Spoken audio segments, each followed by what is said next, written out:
दोस्तों, आज के वीडियो को देखने के बाद आपको पता चलेगा कि कैसे सिंपल से दिखने वाले वर्ड्स आपको कंफ्यूज कर जाते हैं, क्योंकि आज की वीडियो में ना हम कुछ ऐसे ही एडजेक्टिव्स देखने वाले हैं जो बहुत कंफ्यूज करते हैं, सिमिलर हैं बट कंफ्यूजिंग है। हिस्टोरिक और हिस्टोरिकल को ही देख लीजिए।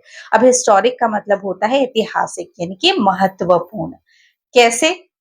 The Taj Mahal is a historic monument, यानी कि जो ताजमहल है ये एक महत्वपूर्ण मॉन्यूमेंट है। हिस्ट्री से जुड़ा हुआ तो है, हिस्ट्री में बहुत सारी घटनाएं हुई हैं, बट ताजमहल जो है वो इम्पोर्टेंट भी है, हिस्ट्री से जुड़ा हुआ तो है ही है। अब नेक्स्ट वाला देखिए, हिस्टोरिकल, इसका मतलब होता है इतिहास से जुड़ा हुआ। ठीक है, जैसे कि he is researching historical facts about India, यानी कि वो इंडिया के बारे में कुछ इतिहास से जुड़े हुए फैक्ट्स को ढूंढ रहा है या रिसर्च कर रहा है। अब कॉमन मिस्टेक क्या होती है, हम गलती क्या करते हैं? This is a historical moment for our country. नहीं, हिस्टोरिकल का मतलब तो हो गया ना इतिहास से जुड़ा हुआ। यहाँ पे हिस्टोरिक होना चाहिए क्योंकि ये मोमेंट एक महत्वपूर्ण ऐतिहासिक क्षण है। This is a historic moment for our country.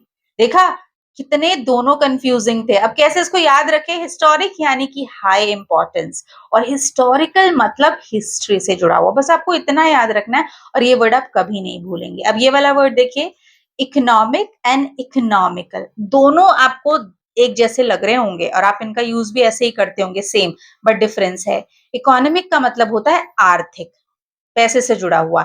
India's economic growth is increasing, यानी कि इंडिया की जो आर्थिक वृद्धि है वो धीरे धीरे बढ़ रही है।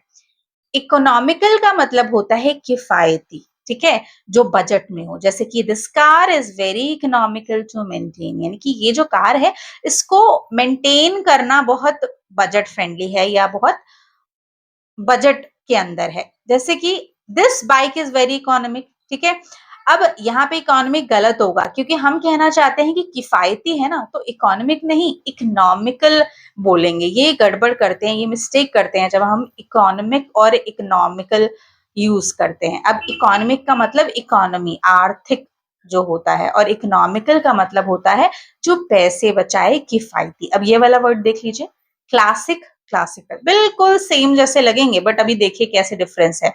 क्लासिक का मतलब बेहतरीन या जो सदाबहार चीजें होती हैं, जैसे कि Sholay is a classic movie. ठीक है, सदाबहार मूवी है, कभी भी देखिए आपको मजा आएगा। बट क्लासिकल का मतलब होता है शास्त्रीय, जैसे कि क्लासिकल म्यूजिक, क्लासिकल डांस। जैसे शी लव्स क्लासिकल डांस, उसे क्लासिकल यानी कि शास्त्रीय डांस बहुत पसंद है। डिफरेंस ये था। अब गलती क्या करेंगे हम? शी लाइक्स क्लासिक म्यूजिक, नहीं, शी लाइक्स क्लासिकल म्यूजिक। अब अगर आपको डिफरेंस नहीं पता ना, तो आप दोनों को कहीं का कहीं भी कुछ भी यूज कर सकते हैं। वीडियो अच्छी लग रही है तो प्लीज लाइक शेयर सब्सक्राइब जरूर कीजिएगा। अब कैसे याद रखें? क्लासिक यानी बेस्ट क्वालिटी, प्रीमियम, और क्लासिकल यानी कि ट्रेडिशनल आर्ट फॉर्म, यानी कि शास्त्रीय संगीत या म्यूजिक। अब इसे देखिए, रिस्पेक्टफुल और रिस्पेक्टिव। रिस्पेक्टफुल का मतलब होता है आदरपूर्ण। ठीक है, आदर के साथ।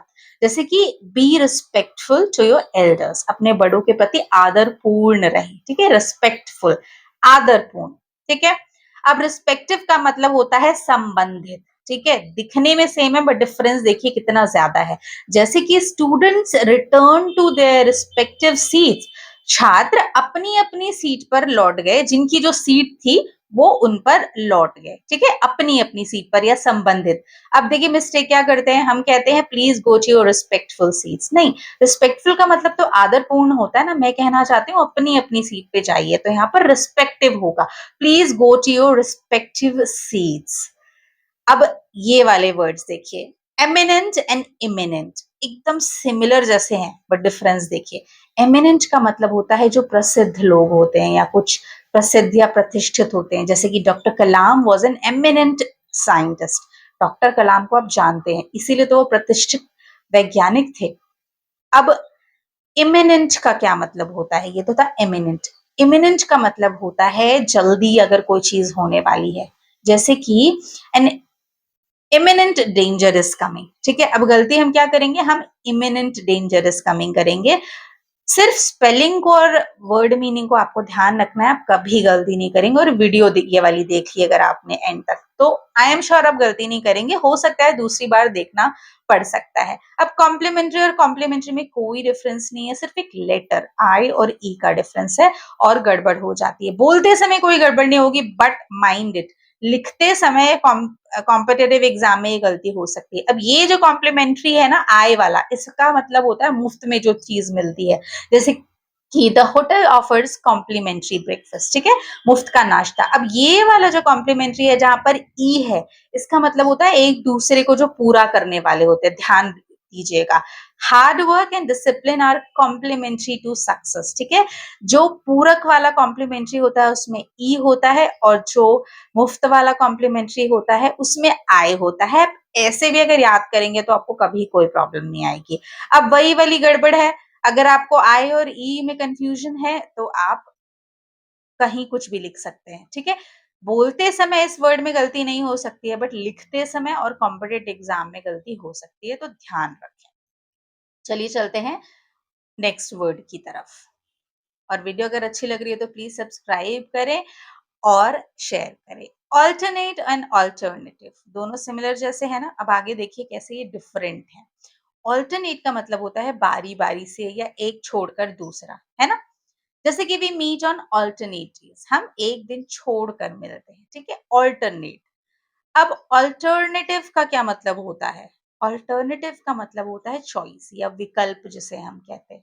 वी हैव नो अल्टरनेटिव, हमारे पास अब कोई दूसरा विकल्प नहीं है। हम अक्सर कहते हैं ना वो अल्टरनेटिव है, एंड ध्यान रखिए इसे अल्टरनेटिव नहीं बोलना है, अल्टरनेटिव बोलना है, ये इसकी प्रोनाउंसिएशन है, ठीक है। अब कॉमन मिस्टेक क्या होती है, वही हम दोनों को वाइसी वर्सा यूज कर देते हैं, जैसे we meet on alternative days, नहीं, वी मीट ऑन ऑल्टरनेटिव्स,